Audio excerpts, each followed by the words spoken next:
नमस्कार सभी को। आज हम समाजशास्त्र की ऑनलाइन क्लास में कक्षा 12 का पाठ 4 भारत में संरचनात्मक परिवर्तन, परंपरा एवं आधुनिकता, औद्योगिकरण और नगरीकरण का टॉपिक मुख्य बिंदु परंपरा एवं आधुनिकता में संबंध पेज नंबर 53 से पढ़ेंगे कि परंपरा और आधुनिकता में क्या संबंध है, वो भी भारतीय संदर्भ में। सामान्यतः ऐसा माना जाता है कि परंपरा सामाजिक और आर्थिक पिछड़ेपन का द्योतक है। यानी कि यहाँ पर ये बताया जा रहा है कि जो परंपरा है वो सामाजिक और आर्थिक पिछड़ेपन का सूचक है, और जबकि जो आधुनिकता है वो समाज की विकासशीलता का द्योतक है, विकासशीलता का सूचक है। परंपरा में नकारात्मक तत्व माने जाते हैं, जबकि आधुनिकता में सकारात्मक तत्व माने जाते हैं। जबकि वास्तव में परंपरा आधुनिकता को सातत्य के रूप में समझा जा सकता है। अब इसमें बताया गया है कि परंपरा में नकारात्मक जो तत्व होते हैं वो माने जाते हैं, और जबकि जो आधुनिकता है उसमें सकारात्मक रूप से उसको पॉजिटिव रूप से देखा जाता है। पिछड़ा जो परंपरा है उसको नेगेटिव रूप में और आधुनिकता को पॉजिटिव रूप, सकारात्मक रूप में देखा जाता है। जबकि वास्तव में परंपरा जो है आधुनिकता को सातत्य के रूप में समझा जा सकता है, यानी सतता के आधार पर समझा जा सकता है, जिसमें एक छोर पर परंपरा तथा दूसरे छोर पर आधुनिकता को देखा जा सकता है। अब यहाँ पर बताया जा रहा है जो परंपरा आधुनिकता को सातत्य के रूप में, सतता के रूप में समझा जाता है, उसमें एक किनारे पर, एक छोर पर, यानी एक तरफ जो है परंपरा है और दूसरे पर आधुनिकता है, एवं बीच में ऐसे समाज हैं जिनमें परंपरा और आधुनिकता दोनों की विशेषताओं के अंश विभिन्न मात्रा में विद्यमान है। वास्तविकता ये होती है कि कोई भी समाज ना तो पूर्णतः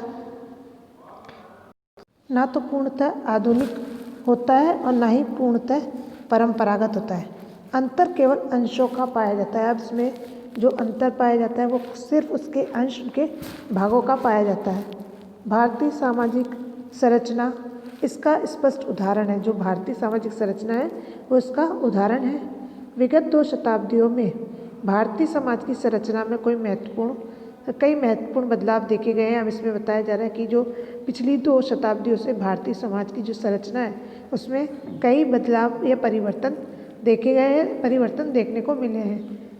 समाज परंपरा से आधुनिकता की तरफ बढ़ रहा है। जो हमारा समाज है वो परंपरा से, पुराने रीति रिवाजों को छोड़ करके आधुनिकता की ओर बढ़ रहा है, यानी कि पाश्चात्य संस्कृति की ओर भी बढ़ रहा है।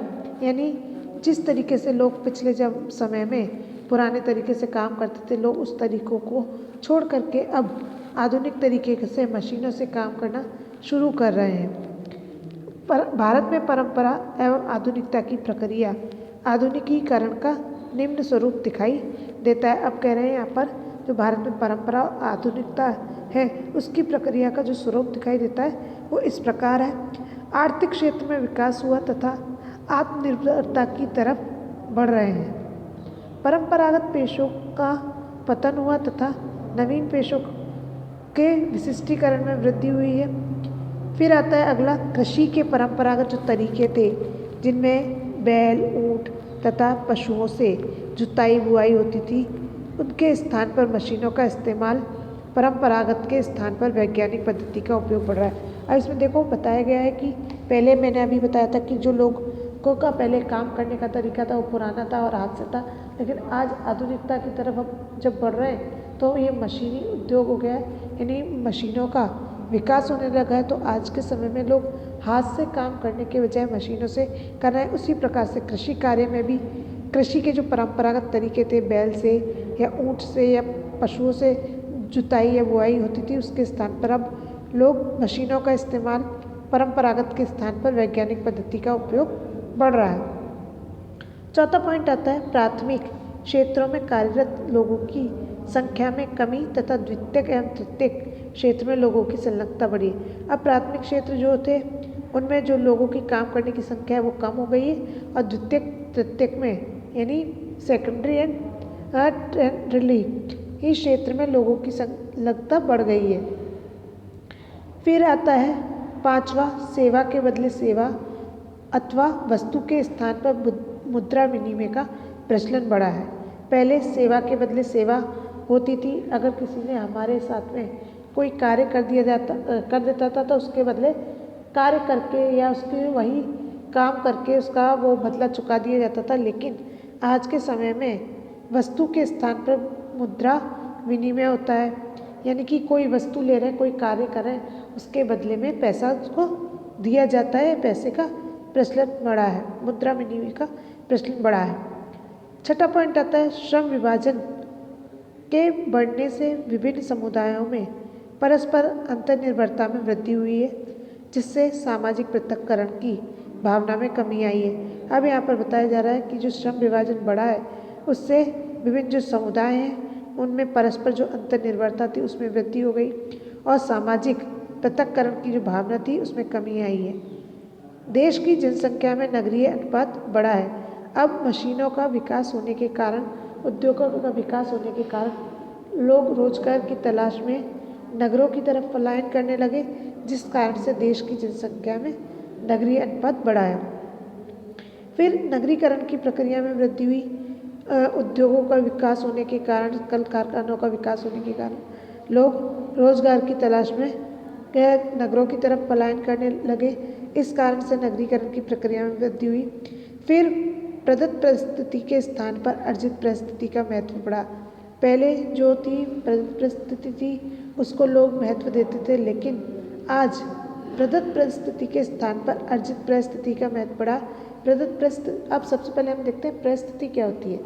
परिस्थिति व्यक्ति का अपना पद जो होता है वो परिस्थिति होती है, लेकिन प्रदत्त का अर्थ होता है जो व्यक्ति को जन्मजात मिलता है, जैसे बेटी है या बेटा है या वो बहन है या भाई है, तो ये जो परिस्थिति उसको मिली है वो जन्म से मिली है।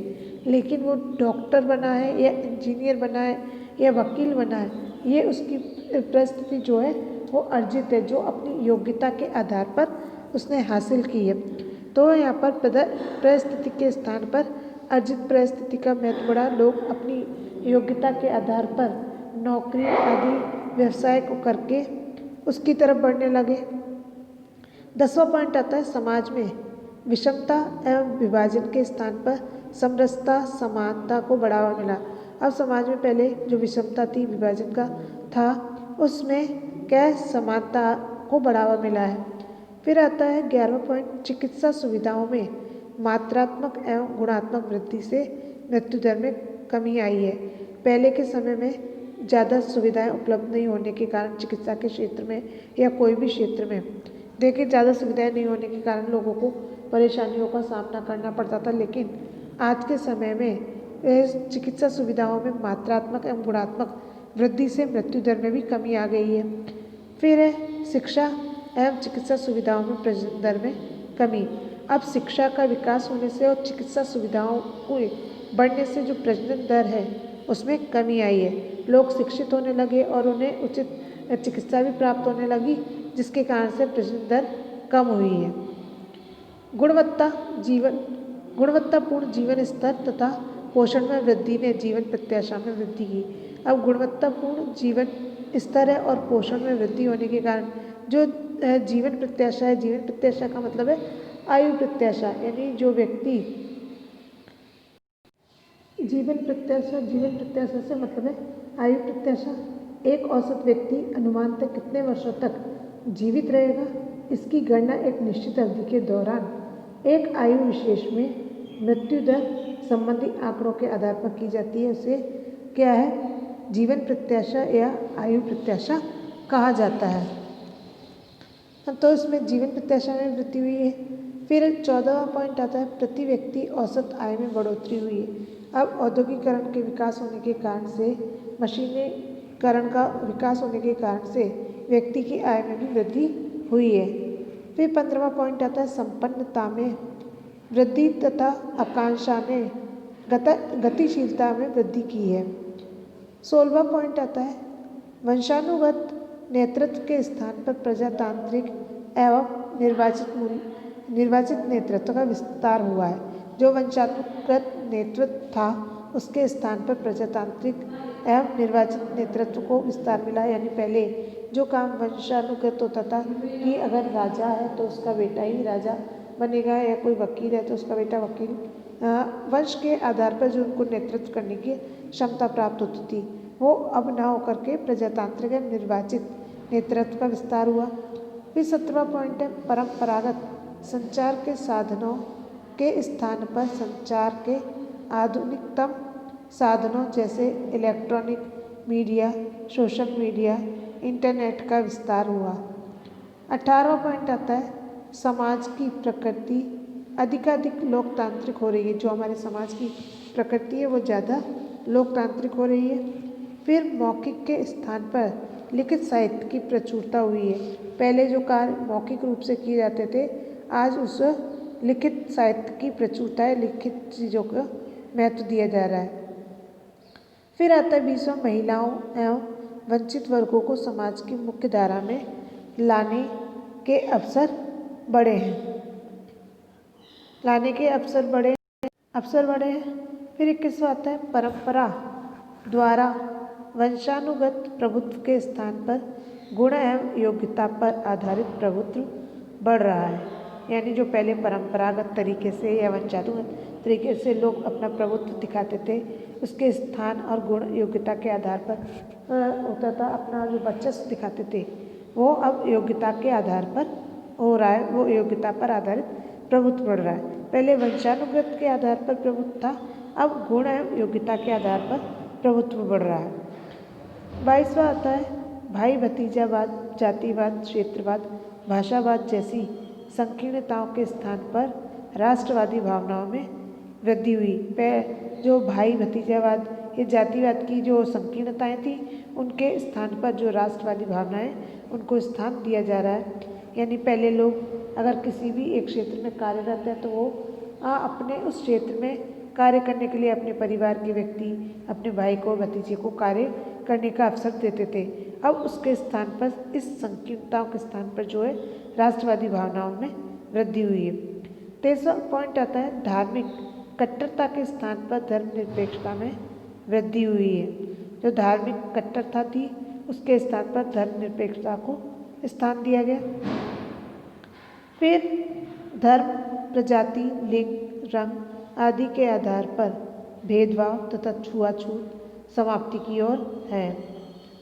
25वां आता है वयस्क मताधिकार ने राजनीति के क्षेत्र में खुली प्रतिस्पर्धा को बढ़ावा दिया।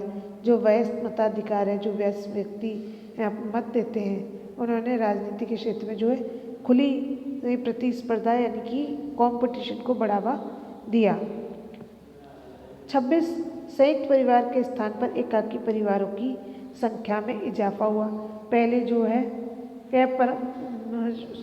लोग संयुक्त परिवार में रहते थे, लेकिन अब परंपरा और आधुनिकता में परंपरा से को छोड़ करके लोग आधुनिकता की ओर जब बढ़े हैं, तब उसमें संयुक्त के स्थान पर एकाकी परिवार की संख्या में इजाफा हुआ। एकाकी परिवारों की संख्या बढ़ी है। बाल विवाह रोकथाम, विधवा पुनर्विवाह, स्त्री संपत्ति अधिकार, उत्तराधिकार, सती प्रथा निरोधक तथा छुआछूत निषेध अधिनियमों ने परंपरागत भारतीय समाज में आधुनिकता का मार्ग प्रशस्त किया है। पहले जो बाल विवाह थे या उसमें रोकथाम की, विधवा पुनर्विवाह, स्त्री संपत्ति अधिकार, उत्तराधिकार, सती प्रथा निरोधक, छुआछूत निषेध अधिनियमों ने परंपरागत भारतीय समाज में जो है आधुनिकता का मार्ग प्रशस्त किया, आधुनिकता का मार्ग दिखाया। भारत में नारी मुक्ति आंदोलन ने गति पकड़ी। परिणाम स्वरूप सार्वजनिक जीवन के सभी पक्षों में महिलाओं की सहभागिता बढ़ी है। लोगों की कृषि पर निर्भरता कम हुई है तथा सेवा क्षेत्र की ओर रुझान बढ़ा है। सेवा क्षेत्र की ओर वो आगे बढ़े हैं। फिर आता है जागीरदारी एवं जमींदारी प्रथा का उन्मूलन हुआ तथा जातीय पंचायतों का महत्व कम हुआ। अब जागीरदारी व जमींदारी प्रथा जो है में आई, उसका उन्मूलन हुआ, आगे आई तथा जो पंचायतों का महत्व था वो कम हो गया। फिर आता है नागरिकों के जीवन में सामाजिक नियम से राजकीय कानून ज़्यादा प्रभावित हो रहे हैं। पहले लोग जो है सामाजिक जो नियम थे उनका पालन करते थे, लेकिन अब उन सामाजिक नियमों को छोड़ करके जो राज के द्वारा बनाए गए कानून हैं वो ज़्यादा प्रभावी हो रहे हैं। फिर आता है प्राचीन संस्थाओं जैसे जजमानी प्रथा, पड़ोस, जातीय पंचायत के स्थान पर नवीन संस्थाओं का उद्भव हुआ है। जजमानी प्रथा पहले भी बताया मैंने कि जजमानी प्रथा वह प्रथा होती है जो वस्तु विनिमय के जिसमें वस्तु विनिमय होता है, सेवा के बदले सेवा जो प्रदान की जाती है वो जजमानी प्रथा कहलाती है। पड़ोस, जातीय पंचायत के स्थान पर नवीन संस्थाओं का उद्भव हुआ। 33वां आता है पूंजीवादी व्यवस्था में निरंतर आर्थिक प्रगति के लिए सजग रहने से तनाव एवं संघर्षों में वृद्धि हुई है। 34 समाज ज्ञान ही सद्गुण है से सूचना ही सद्गुण है की तरफ बढ़ा है। 35 आता है लोगों का विज्ञान की तरफ रुझान बढ़ा है। लोग अब विज्ञान की तरफ आकर्षित होने लगे हैं। प्रशिक्षण द्वारा मानव की श्रम की दक्षता निर्माण की प्रवृत्ति बढ़ी है।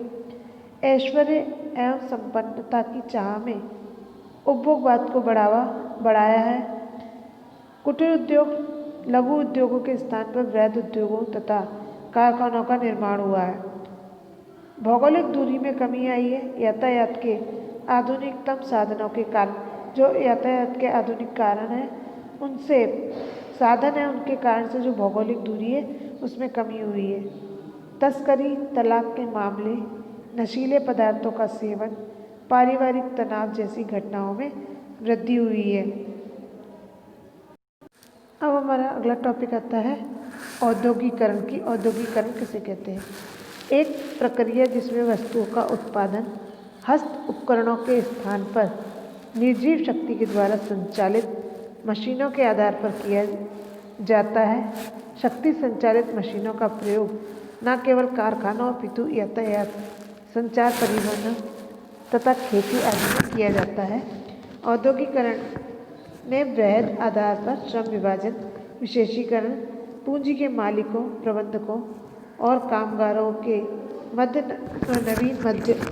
नवीन उत्पादन संबंध, नगरीकरण, उद्योग, जनसंख्या के भौगोलिक केंद्रीकरण तथा व्यापक व्यावसायिक संरचना में परिवर्तन किए हैं। अगर हम कहें कि औद्योगिकरण क्या है, तो औद्योगिकरण एक ऐसी प्रक्रिया है जिसमें वस्तुओं का उत्पादन हस्त उपकरणों के स्थान पर निर्जीव शक्ति द्वारा संचालित मशीनों के आधार पर किया जाता है।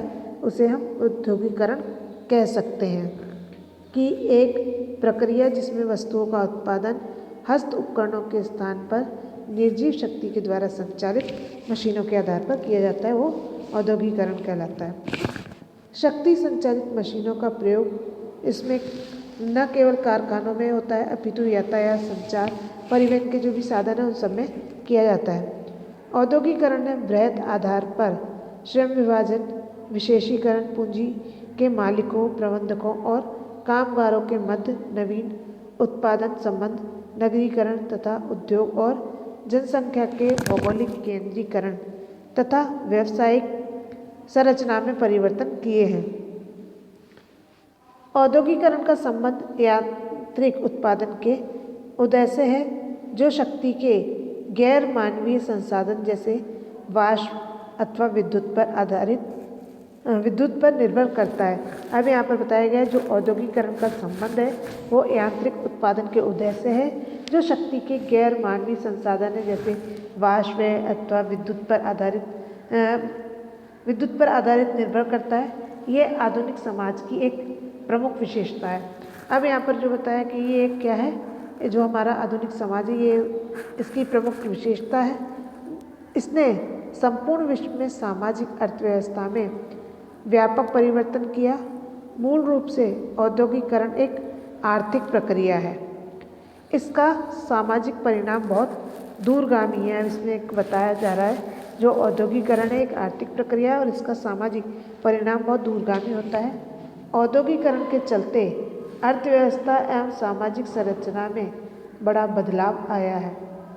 17वीं से लेकर 18वीं शताब्दी के बीच में यूरोप में विज्ञान तथा प्रौद्योगिकी के क्षेत्र में काफ़ी विकास हुआ है, जिसके परिणाम स्वरूप लगभग 1760 के आसपास ब्रिटेन में औद्योगिक क्रांति का सूत्रपात हुआ। औद्योगिक क्रांति के द्वारा मशीनों के उत्पादन प्रारंभ हुआ। श्रमिकों के स्थान पर मशीनों ने कम समय में अधिक उत्पादन प्रारंभ किया। अब इसमें बताया गया है कि जो औद्योगिकरण है उसमें श्रमिकों के स्थान पर मशीनों ने कम समय में ज़्यादा काम करना शुरू कर दिया और कई गुना उत्पादन बढ़ा। उत्पादन प्रारंभ हो गया और यूरोप में विशेषकर ब्रिटेन के लोगों ने बढ़े हुए उत्पादन के लिए बाजार तथा नए उत्पादन हेतु और कच्चे माल हेतु नवीन उपनिवेश स्थापित किए और औपनिवेशीकरण की प्रक्रिया ने ब्रिटेन एवं यूरोप में औद्योगिकरण की ओर बढ़ावा प्रदान किया। ब्रिटेन औद्योगिकरण करने वाला पहला समाज बना। यहाँ पर प्रश्न अगर पूछा जाता है कि औद्योगिकरण करने वाला पहला समाज कौन सा देश बना, तो ब्रिटेन औद्योगिकरण करने वाला पहला समाज बना, जिसमें सर्वप्रथम लोग ग्रामीण से नगरीय बने। सन 1800 में 10,000 की आबादी वाले कस्बों शहरों में कुल जनसंख्या 20% लोग निवास करते थे। 1900 तक आते आते 74% लोग शहरों में रहने लग गए। लंदन 20वीं सदी के प्रारंभ तक 7 करोड़ के आसपास की आबादी वाला विश्व का सबसे बड़ा नगर बन गया। क्या 7 करोड़ के आसपास की आबादी वाला विश्व का सबसे बड़ा नगर बना। ये औद्योगिकरण का केंद्र बन गया। धन्यवाद।